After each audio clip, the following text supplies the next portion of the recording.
Cảm ơn mọi người đã quay trở lại với video ngày hôm nay của mình. Và đầu tiên thì mình xin khẳng định là hôm nay sẽ lại là một video review một quyển sách. Và mình biết là có rất là nhiều người trong các bạn không hề thích mình review một quyển sách, và cái lượng view của mình thì cũng giảm hẳn. Tuy nhiên thì bản thân mình vẫn muốn làm những cái video như thế, bởi vì là những cuốn sách nó xứng đáng được nhận được cái điều đấy. Mà thực ra là mình làm một cái video mình vẫn nói chưa đủ đâu. Thế cho nên là dù sao đi chăng nữa thì mình cũng hy vọng là những con người yêu sách ngoài kia hãy cố gắng xem những cái video như thế này. Bởi vì là phải là một cuốn sách vô cùng ý nghĩa với mình thì mình mới review. Và mình cũng hy vọng là các bạn có được những cuốn sách tuyệt vời nhất, những giây phút đọc tuyệt vời nhất, và cũng như là tránh được những cuốn sách dở nhất. Thế cho nên là mình mới làm review chi tiết về từng cuốn sách một. Còn nếu không thì mình cứ làm những cái danh sách kiểu top 5, top 10 cũng được mà.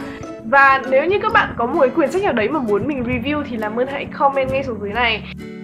Và cuối cùng chúng ta cũng đã đến với phần chính của cái video của nợ này. Và đó chính là mình sẽ review một quyển sách. Mà cái quyển sách này nếu như các bạn chưa từng nghe đến thì bây giờ các bạn nghe đến rồi đấy. Nhưng mà quyển sách này rất là nổi tiếng bởi vì nó đã bán được hơn 6 triệu bản trên toàn thế giới.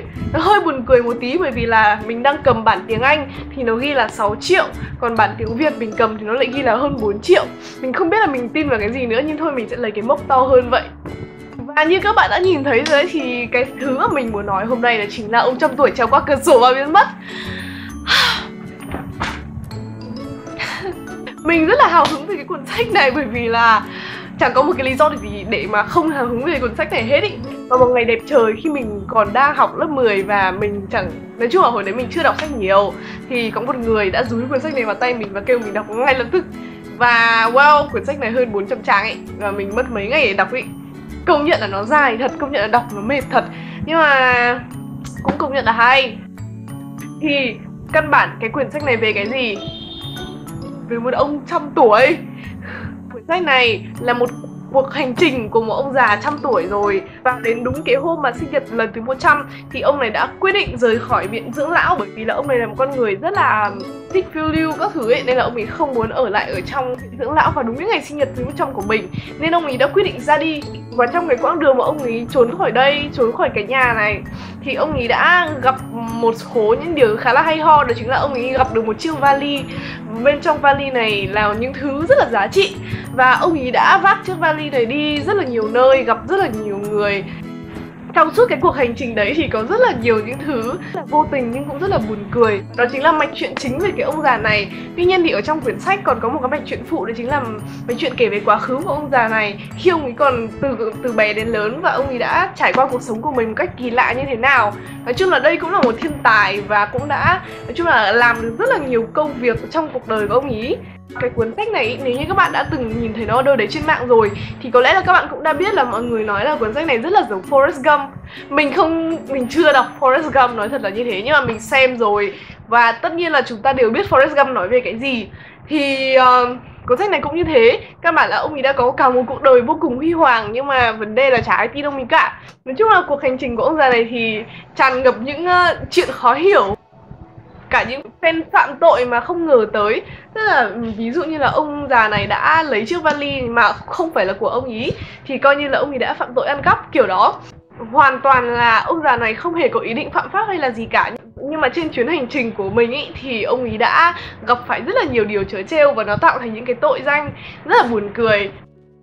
Có một cái mà nó không giống với Forrest Gump ý, là nó đề cao cái việc là ông già này đã rất là già rồi nhưng mà vẫn tiếp tục cái chuyến hành trình của mình. Tiếp theo thì sẽ đến với phần nhân vật Alan Carlson. Thì ông này là một thiên tài, từ bé gia cảnh đã rất là kỳ lạ rồi, và ông ấy có một đặc điểm rất là lớn là ông ấy chẳng quan tâm đến cái gì cả. Thực sự ý, ông ấy có một niềm đam mê rất là lớn đối với thuốc nổ các thứ, nhưng mà ngoài ra thì ông ấy chẳng quan tâm đến cái gì cả. Và cái điều này được thể hiện khi mà ông ấy lớn lên và ông ấy bắt đầu cái cuộc hành trình của mình. Thì mặc dù ông ấy có đi đến đâu đi chăng nữa, mà tình hình chính trị của thế giới có bất ổn thế nào chăng nữa, ông ấy cũng không quan tâm ý. Tức là ông ấy chỉ để tâm duy nhất đến cái mục đích và lý trí của bản thân mình thôi. Ông ấy hoàn toàn giúp đỡ mọi người khác qua lòng tốt hoặc là qua những cái linh cảm ấy. Tức là ông ấy cảm thấy nên giúp thì ông ấy giúp, chứ không hẳn là vì một cái lý tưởng, vì một cái đạo lý nào cả.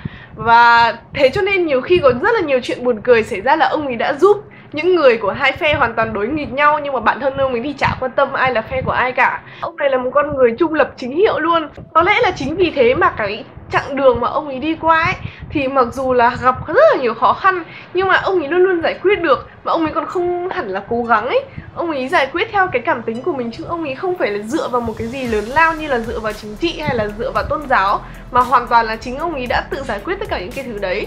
Và ông ấy giải quyết một cách rất là bình thản, ông ấy coi mọi thứ rất là nhẹ nhàng.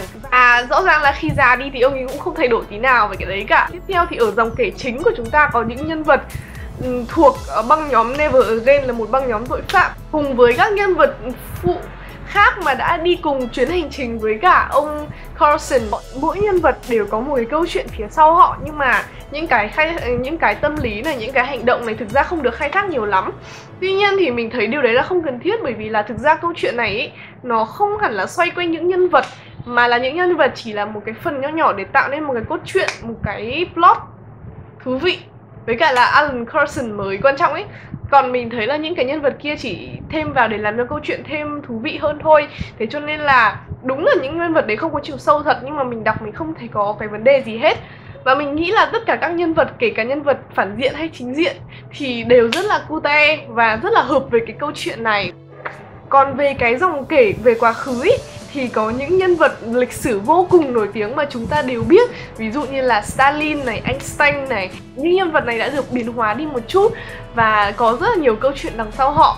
Và sự thật là ông già của chúng ta đã được gặp họ. Nói tóm lại là cái hệ thống nhân vật ý rất là đông đúc, rất là đầy đủ, rất là đầy màu sắc. Và tất cả mọi thứ đều làm nổi bật lên cái hình ảnh của ông Carson của chúng ta. Tiếp theo là về cách viết. Ok, mình quên mất từ đầu đến giờ mình chưa nói với các bạn là đây là một cuốn sách hài. Nó là chuyện hài ấy. Thế là mình không biết điều đấy bởi vì là mình không đọc cái ở đằng sau. Cho đến khi mà mình bắt đầu đọc cuốn sách thì mình nhận ra là hóa ra nó là chuyện hài. Bởi vì mình đã cười sặc sụa ấy. Tác giả có một cái cách viết cực kỳ là hài hước ấy. Mình không biết là làm thế nào mà tác giả lại có thể khiến cho cái cuốn sách này vừa hài lại vừa châm biếm đến phát sợ như thế.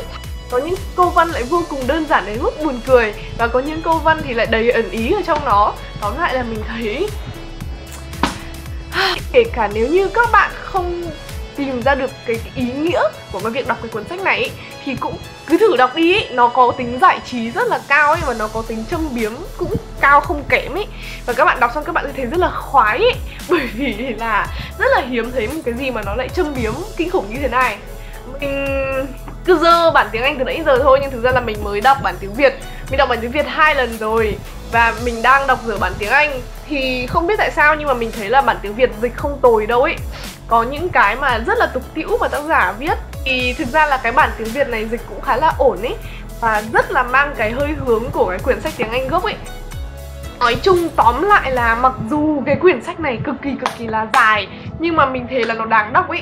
Bạn có thể đọc nó để giải trí bởi vì nó rất hài, hoặc là bạn có thể đọc nó để thay đổi không khí bởi vì ở trong này có rất là nhiều nhân vật lịch sử, và bạn có thể học lại một chút lịch sử, bạn có thể nhớ xem là các nhân vật này sống vào thời đại nào, và bạn cũng có thể đọc để mà thấy một cái hơi hướng của Forrest Gump ngày nào. Và nếu như mà các bạn thực sự chú tâm hơn một chút thì hãy đọc để mà lấy một chút nào đấy hy vọng muốn sống. Bởi vì trước khi đọc cuốn sách này mình là một đứa cực kỳ ghét sống, và đến bây giờ thì mình đã đọc cuốn sách này lần thứ 3 rồi ý, và mình vẫn chưa hề hết thích nó. Mình tất nhiên là mình không hy vọng là bản thân mình có thể sống được đến 100 tuổi, nhưng mà mình hy vọng là chừng nào mình còn sống ý, thì mình vẫn sẽ tiếp tục cuộc hành trình của mình. Thế cho nên là cuốn sách này đã thay đổi mình cực kỳ là nhiều, và mình hy vọng là khi các bạn đọc nó xong thì nó cũng sẽ thay đổi các bạn. Mình sẽ còn nói về cuốn sách này dài, và nó sẽ nằm trong cái danh sách những cuốn sách mà mình thích nhất mọi thời đại. Mình không biết nữa, có rất là nhiều người ghét nó bởi vì là nó quá là dài, nó quá là giống Forrest Gump thì đọc làm gì. Nhưng mà quyền lựa chọn là của các bạn, quyền quyết định là của các bạn. Mình chỉ nói đến đây thôi và cảm ơn các bạn đã lắng nghe. Một lần nữa, nếu như các bạn có bất cứ một câu hỏi gì thì xin hãy vui lòng comment xuống dưới này, mình sẽ giải đáp vào đầu video lần sau. Và cảm ơn mọi người đã theo dõi đến đây. Cảm ơn mọi người rất là nhiều.